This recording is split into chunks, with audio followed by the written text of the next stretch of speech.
The Peregrine Theatre Ensemble proudly presents Hair, the American tribal love rock musical, now playing Tuesdays through Fridays all summer until September 7th at Fisherman Hall, located at 12 Winslow Street.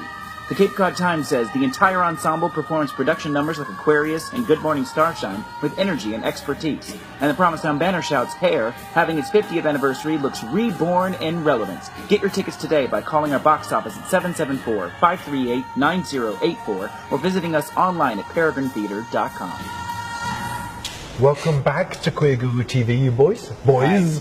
Hi, thank you. And congratulations on Hair. It's really wonderful. Thank you. Why did you choose Hair?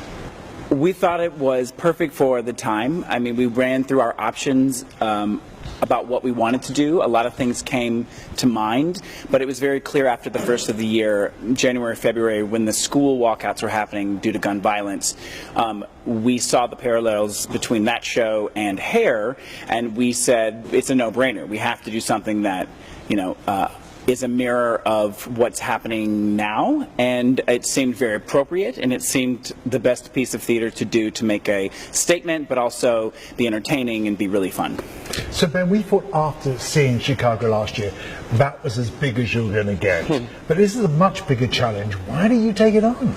I think if you think of the canon of musical theater, Chicago and Hair are not next to each other by any means. They're very, very different in material and scope and possibility. And I feel like the challenge was there for us to really fill a footprint that Chicago left, which was a great footprint. Kyle Pleasant, who was our brilliant director, choreographer, came back and did Hair with us this year. And I think it really shows the hard work and brilliance that he and our team put into this piece. Not to mention the actors. I mean, we can say that, yeah, we assembled all these people, but the show is nothing without them. I mean, there's no show without them, and the talent that's on the stage is unmatched by anything that I think we've done in the past, and I think people are pleasantly surprised when they come to see the show. It's not a community theater piece. It's a powerful piece of theater that could be seen really, in my opinion, could be seen on Broadway. You think they're surprised after seeing Chicago? I think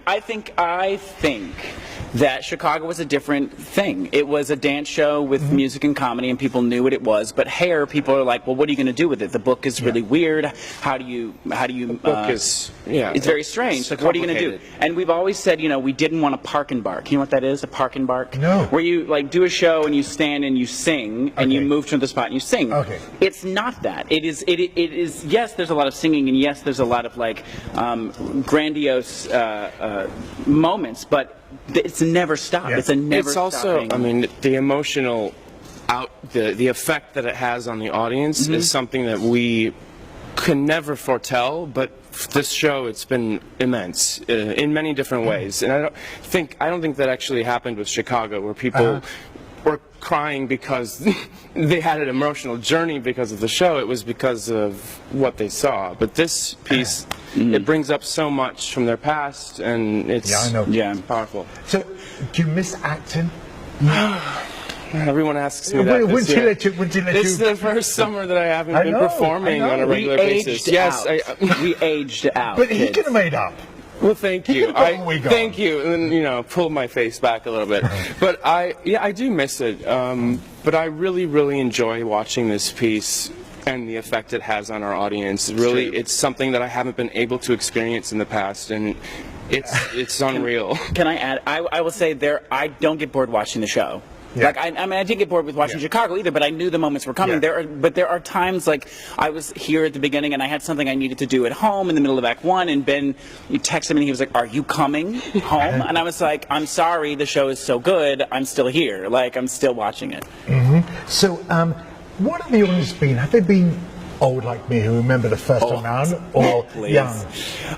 We're getting a mixed bag. I think we're getting a lot of people who remember it seeing 50 years ago. We're getting people who have never seen the show before, and we're getting people who are bringing their kids and grandkids to see the show because they want them to experience what it was like and see that, you know, how its history sort of repeating itself a little bit. And I think we've had kids of all ages, and no one should be concerned about the nudity aspect of the show. I will say that. Having such a young cast under your wings has aged you too?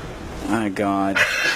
No, I mean just for now. Oh boy, it knows? probably looks that way from the outside. It makes you look old and grown up. Well, now. it's interesting because when we were, 12 years ago, or whenever we were the age of the cast, it was the time of our lives. We were experiencing Provincetown for the first time, and that's kind of the most amazing thing for us, or for me, is to see people experience the town and sort of find their niche on commercial streets. Right. And that's really a pleasure. It was always a goal to bring young people like a grandpa, here. like a parent. To bring young people here and to do theater and to kind of introduce this community to them, because it would be nice to see more young people in town, like staying here year round and doing things and creating art and theater, and it's a joy to see their Snapchats and Instagrams and all that. The moment you start saying young people ages you.